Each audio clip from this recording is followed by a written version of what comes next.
শুরুতেই যে বিষয়টা স্মরণ করে দিই সেটা হচ্ছে যে এই কোর্টগুলো তিনটি পক্ষ মিলে একটি কোর্ট পরিচালিত হয়। জজ সাহেবরা আছেন, জজ সাহেবদের স্টাফরা আছেন এবং অ্যাডভোকেট সাহেবরা আছেন। আমরা বলে থাকি যিনি জজ সাহেব তিনি হচ্ছেন একটি কোর্টের প্রিজাইডিং অফিসার, আর যে অ্যাডভোকেট সাহেবরা আছেন তারা হচ্ছেন অফিসার। সো অফিসার এবং প্রিজাইডিং অফিসার, বার এবং বেঞ্চ মিলেই বিচার ব্যবস্থা চলে।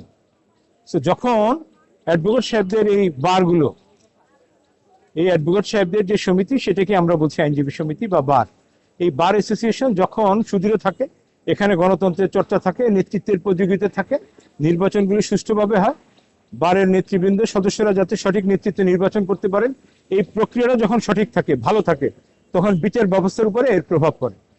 কারণ যখন ভালো নেতৃত্ব বের হয়ে আসে, এই ভালো নেতৃত্ব কোর্টে ভালো সাবমিশন রাখে। কারণ একজন অ্যাডভোকেটের মূল কাজটাই হচ্ছে কোর্টকে, বেঞ্চকে সহযোগিতা করা।